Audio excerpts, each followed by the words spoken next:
Evangelho de Mateus, capítulo 13.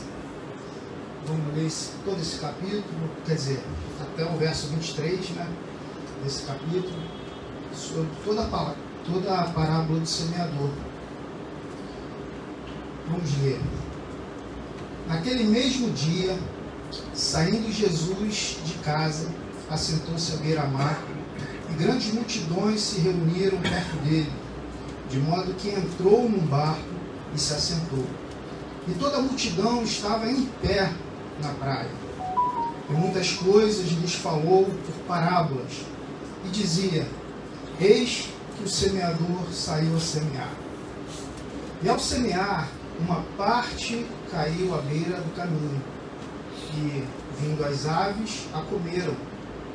Outra parte caiu em solo rochoso, onde a terra era pouca, e logo nasceu, visto não ser profunda a terra, saindo, porém, o sol, a queimou, e porque não tinha raiz, secou-se.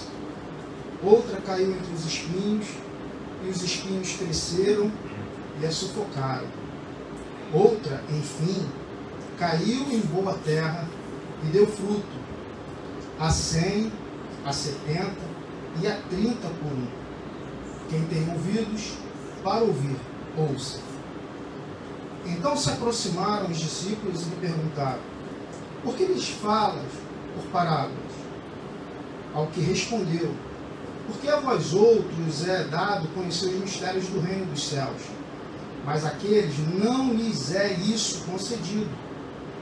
Pois ao que tem se lhe dará, e terá em abundância, mas ao que não tem, até o que tem lhe será tirado. Por isso, lhes falo por parábolas, porque vendo, não veem, e ouvindo, não ouvem, nem entendem. De sorte que neles se cumpre a profecia de Isaías: ouvireis com os ouvidos e de nenhum modo entendereis. Vereis com os olhos e de nenhum modo percebereis, porque o coração deste povo está endurecido. De mau grado ouviram com os ouvidos e fecharam os olhos, para não suceder que vejam com os olhos, ouçam com os ouvidos, entendam com o coração, se convertam e sejam por mim curados. Bem-aventurados, porém, os vossos olhos, porque veem, os vossos ouvidos, porque ouvem. Pois em verdade vos digo que muitos profetas e justos desejaram ver o que vedes, e não viram, e ouviram o que ouvis, e não ouviram. Atendei vós, pois, a parábola do semeador. A todos os que ouvem a palavra do reino e não a compreendem, vem o maligno e arrebata o que lhes foi semeado no coração. Este é o que foi semeado à beira do caminho. O que foi semeado em solo rochoso, esse é o que ouve a palavra e a recebe logo com alegria, mas não tem raiz em si mesmo, sendo estes de pouca duração. Em lhe chegando a angústia ou a perseguição por causa da palavra, logo se escandaliza. O que foi semeado entre os espinhos é o que ouve a palavra, porém os cuidados do mundo e a fascinação das riquezas sufocam a palavra e fica infrutífero. Mas o que foi semeado em boa terra é o que ouve a palavra e compreende. Este frutifica e produz a 100, 70, 60 e as 30 por um. Incline a sua cabeça, vamos orar. Senhor Deus, queremos, ó Deus, ouvir a Tua voz nessa noite. Somos totalmente dependentes da Tua graça. Somos totalmente dependentes da Tua luz na nossa mente para entender, Senhor. Somos totalmente dependentes do Teu Espírito no nosso coração para nos aquecer. Somos totalmente, Senhor, dependentes que Tu abres os nossos ouvidos e que Tu desvende os nossos olhos, Senhor, para que possamos ter, Senhor, a compreensão daquilo que Tu queres falar conosco. Em nome de Jesus, Senhor, faça assim e fale o coração de cada um aqui presente. Pela Tua graça, pela Tua misericórdia, te suplicamos nessa noite. Amém. Amém. Irmãos, é um prazer imenso a gente poder compartilhar a palavra do Senhor e compartilhar um pouco daquilo que Deus fala nos nossos corações. Fala primeiramente com quem fala, para depois falar com quem ouve, né? E esse é o milagre que o Espírito Santo faz nesse processo, né? Que está ocorrendo aqui agora. Essa parábola aqui, como disse, é muito conhecida de nós todos. Ela está dentro de um contexto aqui, pouco depois do início do ministério de Jesus. Jesus vinha iniciando seu ministério pela Galiléia, Cafarnaum, e logo depois de ter sido batizado por João Batista, no Rio Jordão, e ali ele começa, inicia o seu ministério, promovendo sinais e prodígios no meio do povo para mostrar a autoridade daquele que pregava aquela mensagem. E assim vinha Jesus avançando no seu ministério. Logo depois ele escolheu os seus discípulos, os 12, e mais adiante um pouco ele começa a trazer esses ensinos por esses métodos, por meio de parábolas. Alguns vão até dizer que seria trazer uma facilidade de um ensino complexo. Mas não, de fato, é um equívoco pensar assim, porque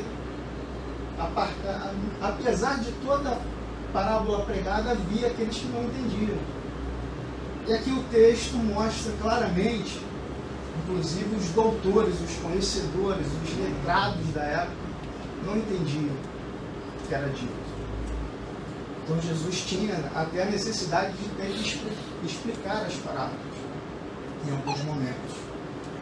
E esse aqui é um dos textos em que Jesus explica, né, esse entendimento. E a parábola nada mais é do que trazer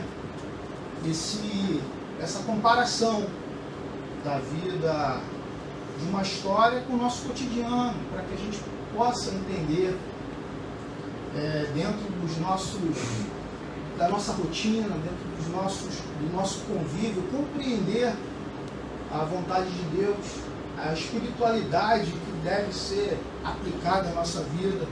Então essa parábola, essa palavra parábola, ela traz essa significância, uma comparação, colocar essas coisas em paralelo, de lado a lado. E a gente pode definir, no caso dessas narrativas bíblicas, como uma narração simples e objetiva, ou seja, um ensino objetivo que Jesus quer trazer. Porém, não é tão simples de entender.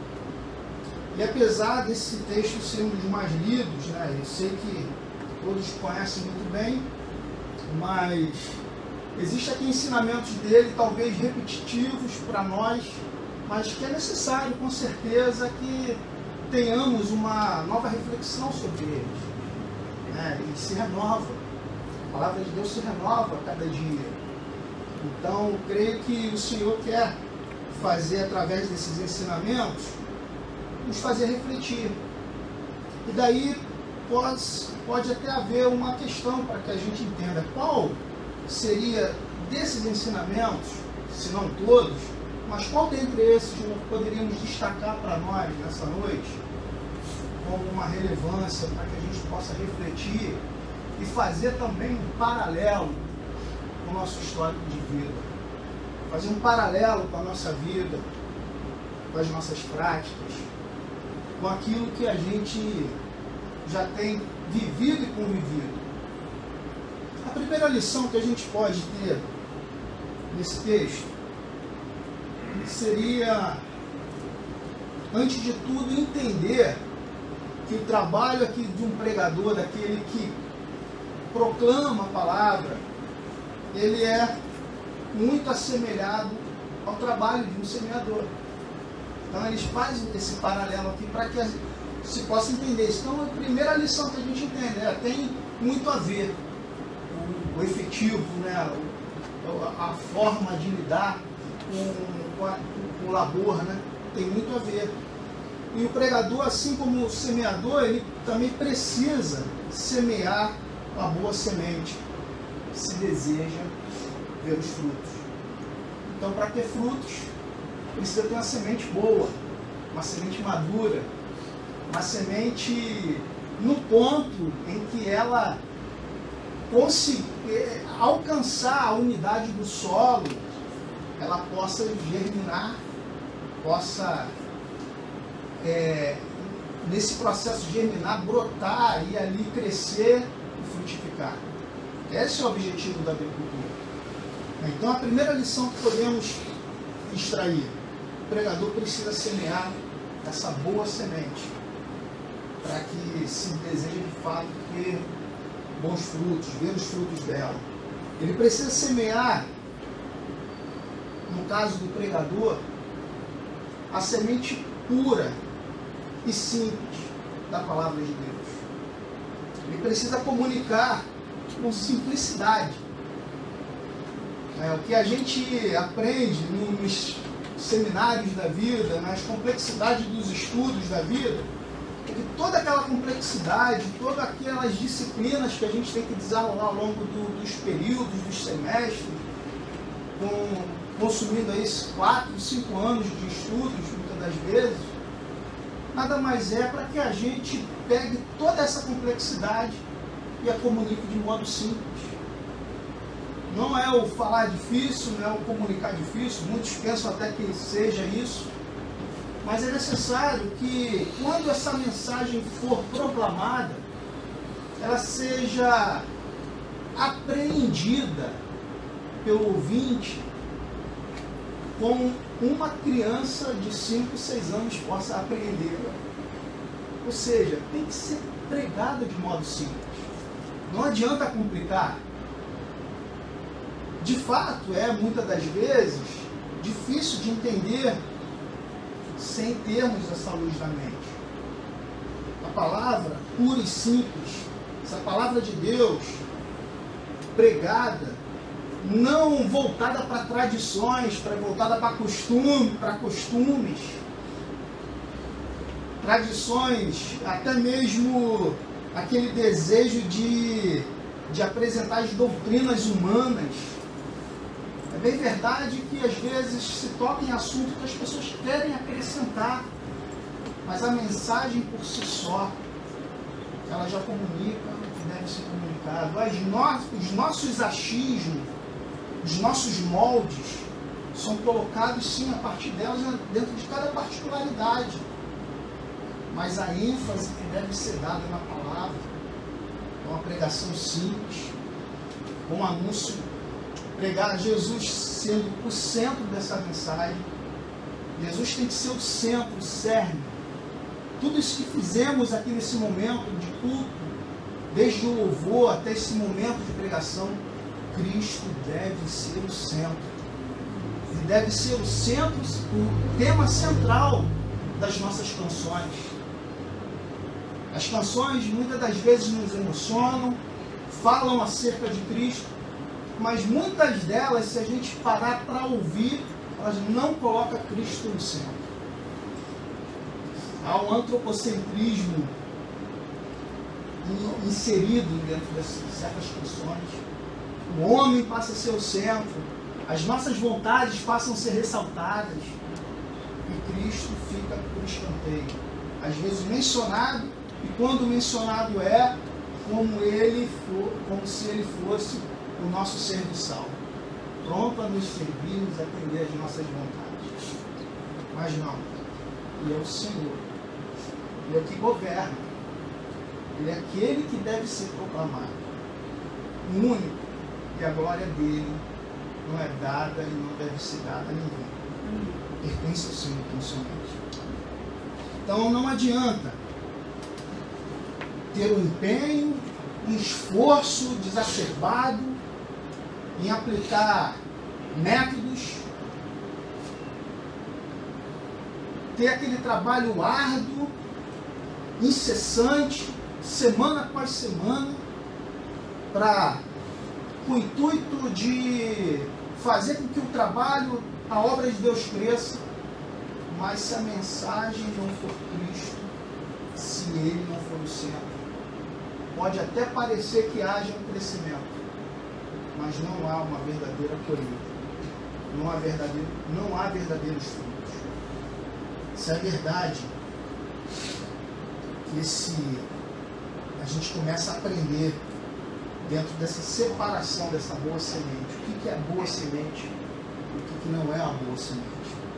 Então é preciso que a gente faça essa distinção, é preciso que a gente distinga o que a gente tem ouvido e até mesmo o que nós temos falado, temos propagado.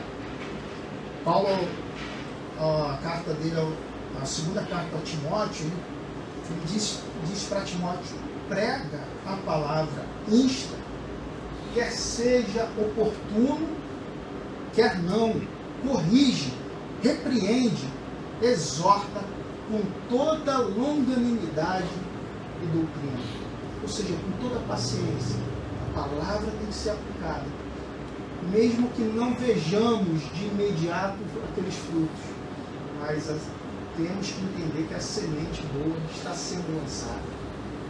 Essa é a primeira lição que aprendemos. A segunda, também, tal como o semeador, o pregador não pode transmitir vida. Não pode. Ele pode espalhar a semente que lhe foi confiada, ele pode lançar e aplicar a boa mensagem aos ouvidos, tal como estou fazendo nesse momento, mas ordenar que essa semente cresça não cabe ao semeador, muito menos ao pregador, que essa palavra germine. Então podemos oferecer a palavra da verdade, tal como procuramos fazer com zelo. Porém, o efeito, a resposta a essa mensagem, somente o Espírito Santo pode atuar. Somente o Espírito Santo. Se os corações estiverem fechados, os ouvidos tapados, os olhos abertos, porém sem enxergar, se não houver uma ação do Espírito Santo, não há como transmitir vida. Só o Espírito Santo transmite vida. No Evangelho de João, João diz que o Espírito é o que vivifica. A carne para nada aproveita, ou seja, não tem como a carne discernir. Para nada aproveita. As palavras que eu vos tenho dito são Espírito e são vida. Só o Espírito Santo vai fazer essa palavra germinar, tal como a semente no solo. Quando o agricultor semeia, ele deixa o tempo. A única coisa que ele tem a fazer é esperar o tempo certo. Ele aplica uma fé naquele momento para que aquela semente germine. Ele prepara o solo, faz todo aquele aparato necessário, porém, somente aquele milagre da obra de Deus pode agir no coração de cada um que recebe a sua palavra. E a terceira lição, queridos. Aprendemos de várias maneiras de se ouvir a palavra de Deus aqui em cima dessa parábola.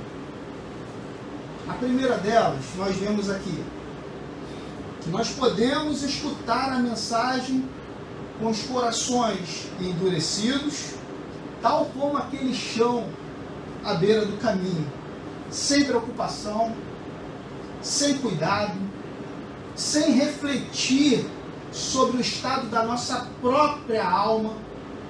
Nós podemos ouvir, qualquer um de nós aqui nesse momento, ter a mensagem do Evangelho exposta aqui diante de nós, mas sem que a mesma nos afete ao mínimo possível. existem muitos como tais. Existem muitos que são assim, que têm ouvido a mensagem dessa forma. É exatamente a semente que cai à beira do caminho. Aquela que as aves do céu vêm e roubam, né, colhem. Que Jesus explica que o maligno é que vai lá e retira. Porque não houve aquele apreço.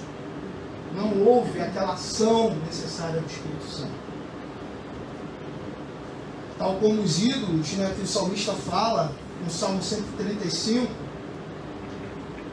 a gente pode se referir a tais pessoas também da mesma forma. São pessoas que têm boca e não falam, têm olhos e não veem, têm ouvidos e não ouvem, pois não há alento de vida em sua boca. Então, são pessoas precisando da ação, carentes da ação, e enquanto não houver, serão pessoas sem alento, são pessoas sem vida. A segunda mensagem que a gente pode aprender, ainda nesse mesmo ponto, que podemos ouvir a mensagem com prazer, enquanto a impressão produzida em nós é apenas temporária e passageira, assim como o solo rochoso. Pode haver até alegria empolgante no primeiro momento. Pode haver uma aparente afinidade, até mesmo no início de caminhada, em resposta à mensagem ouvida. Porém, no primeiro vento contrário, na primeira adversidade que é comum a todos nós, essas pessoas abandonam a fé, abandonam de uma hora para outra. E existem muitos, conhecemos vários contrários. Ezequiel, o profeta vai dizer que, no capítulo 33, eis que tu és para eles como quem canta canções de amor, que tem voz suave e tange bem, porque ouvem as tuas palavras, mas não as põem por obra, não praticam. Até se canta essas canções, choram, mas não colocam em prática na própria vida e que ela seja testemunha na vida de outros. E o terceiro modo de ouvir essa palavra inutilmente é ouvir a mensagem aprovando cada palavra, aprovando cada sílaba, cada colocação verbal. No entanto, não tira dela qualquer benefício real. Ouve, até gosta da mensagem, tal como o solo recoberto por espinhos, assim acontece. E estando nós abertos às influências do mundo, nós podemos atender às ofertas oferecidas pelo mundo e acabar sendo sufocado pelos nossos próprios desejos, que são contrários aos desejos da vontade de Deus. Essa é uma verdade. Então são os modos inúteis que Jesus deixa bem claro aqui, de possibilidade de ouvir a sua palavra, mas que não traz efeito do qual deveria acontecer. Há até uma certa simpatia, e sem contar com aqueles que nem sequer quer saber de ouvir. Mas nós podemos ter aqui, a partir da quarta lição, que só há uma verdadeira evidência de que estamos ouvindo corretamente a palavra de Deus.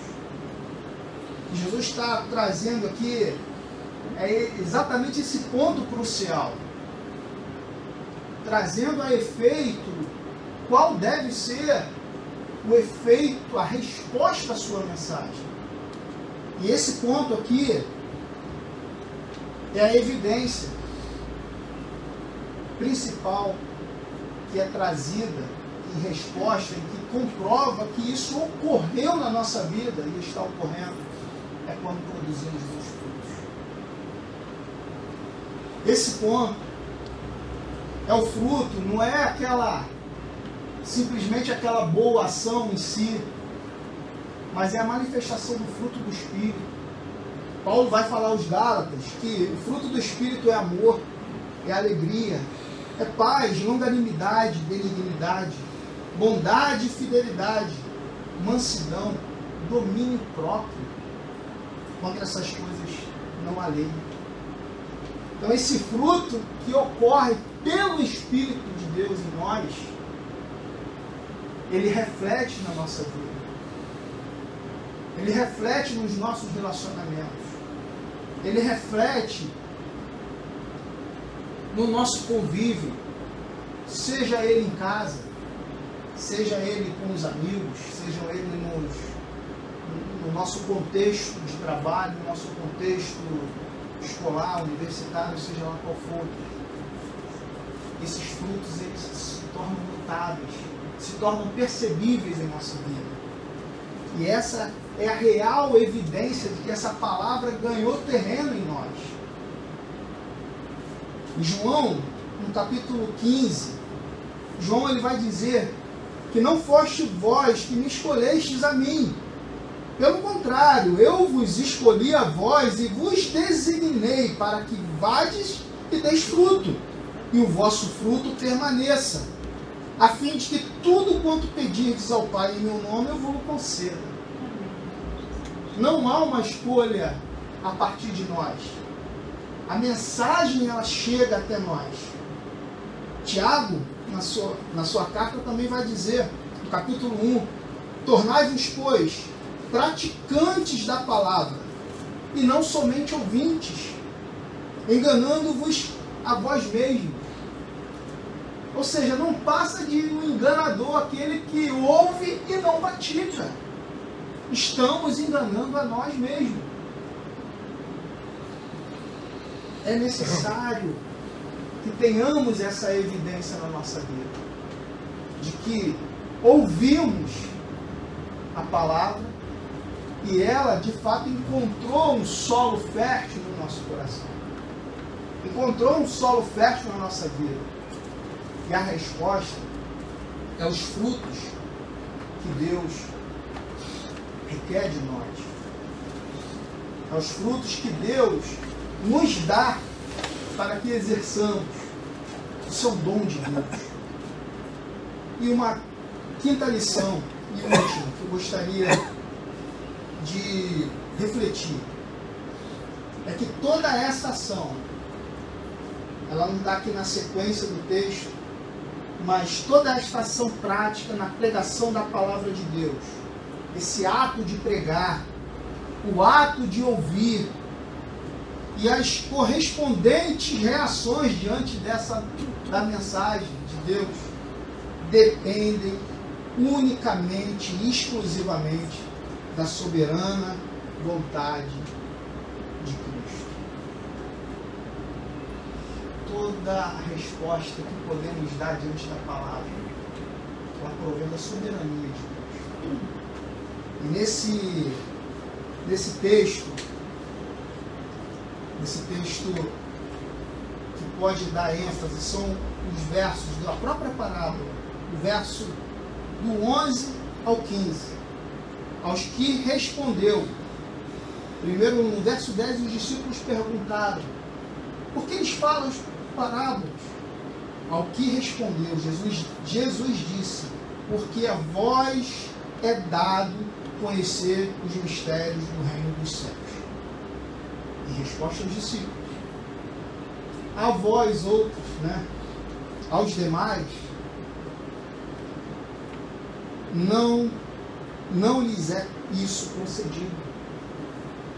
Pois ao que tem se lhe dará e terá em abundância, mas ao que não tem, até o que tem será tirado. Por isso, lhes falo por parábolas, porque vendo não veem, e ouvindo não ouvem, nem entendem.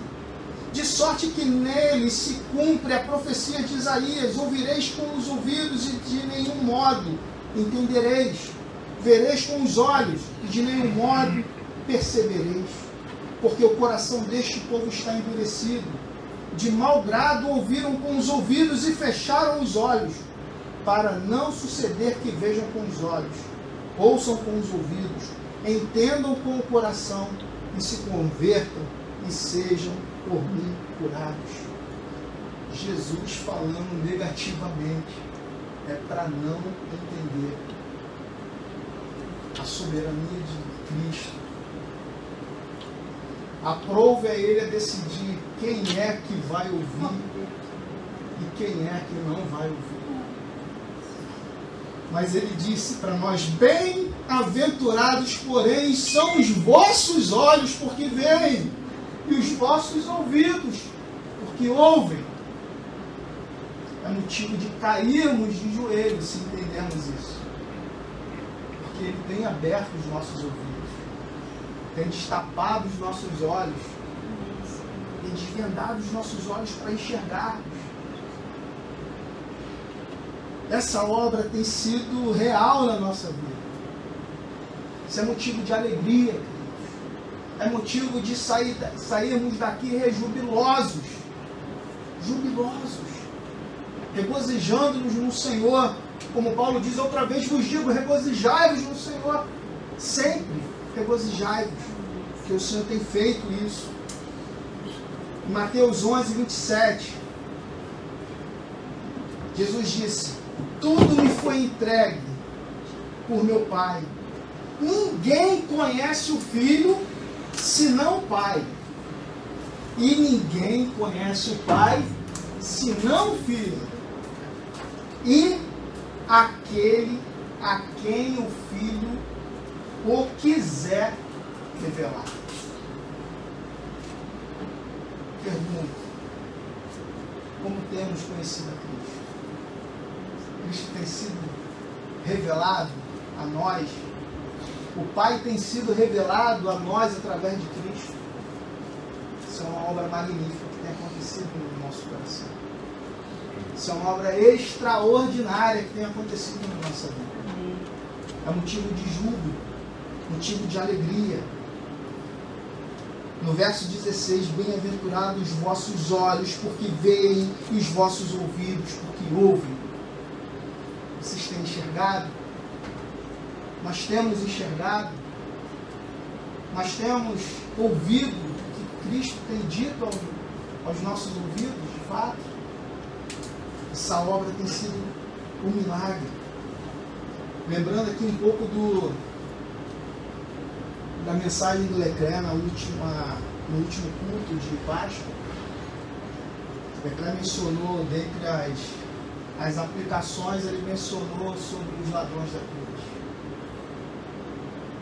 Jesus estava a caminho do Calvário, passando por aquelas multidões de açoites, de escárnios, de zombaria, cuspideiras, tudo que se possa imaginar de negativo, e sofrendo impropérios, essas zombarias.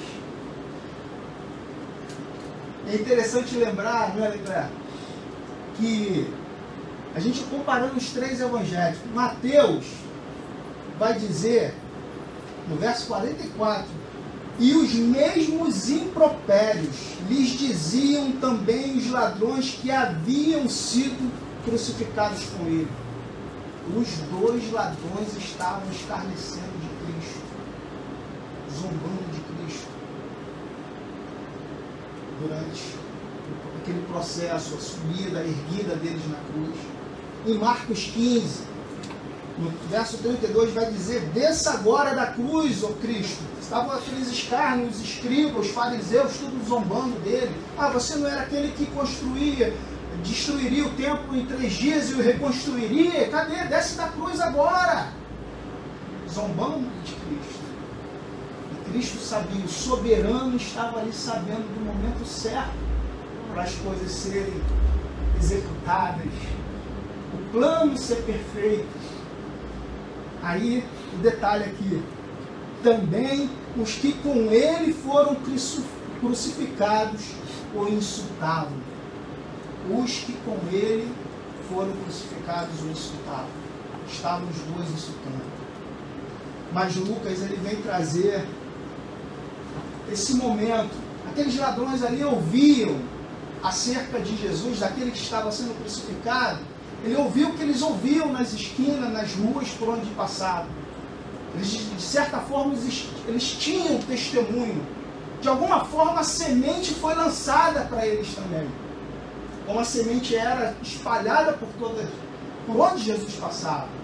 E não só por onde ele passava, por onde os outros que o testemunhavam direto iam para as suas cidades falando acerca do Evangelho, acerca de Cristo.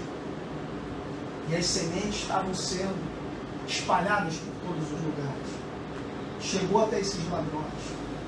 E Lucas vai revelar que um dos malfeitores crucificados blasfemava contra ele. Já passa a falar de um deles. Dizendo: não és tu o Cristo? Salva-te a ti mesmo e a nós também.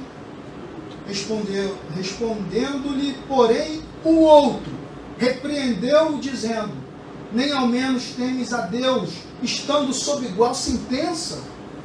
Nós, na verdade, com justiça, porque recebemos o castigo pelo que os nossos atos merecem, mas este nenhum mal fez. Aí ele se volta para Cristo e acrescentou: Jesus, lembra-te de mim quando vieres no teu reino. Jesus lhe respondeu: quando vieres não, hoje mesmo tu estarás comigo no paraíso. Não será uma perspectiva futura, é o agora, é esse momento. Em verdade te digo que hoje estarás comigo no paraíso. Esse efeito aqui, Jesus ele mostra essas ações da natureza, a questão da semente, da terra, do solo, da umidade. Jesus faz essa analogia com a nossa vida, vendo que a própria criação dele tem muito a ver com a nossa vida. Jesus pega esses exemplos simples para que pudéssemos entender que a ação dele, por mais que seja, foi a coisa mais extraordinária que o mundo pôde testemunhar, ela acontece de modo simples na nossa vida. Basta o querer de Deus na nossa vida. Esse mesmo efeito aqui é aquele velho efeito que alguém já observando disse: o mesmo sol que endurece o barro, ele derrete a cera. Essa mensagem ela deve trazer para nós um regozijo, se é que ela nos tem encontrado como solo fértil. Essa mensagem deve nos derreter diante de Deus, deve nos desmanchar de quem nós somos, para que Cristo seja manifestado em nós, não mais a nossa velha natureza, sim, ela seja derretida, para que prevaleça a natureza de Cristo. Essa é a ação do Evangelho. O Evangelho é o anúncio, é o simples anúncio de que Cristo veio fazer por nós o que nós não fizemos. E mesmo que tentássemos, nós não conseguiríamos. E Ele fez. E quando Ele disse na cruz: está consumado, Ele disse: está feito de uma vez por todas. É o que Cristo proclamou para todos.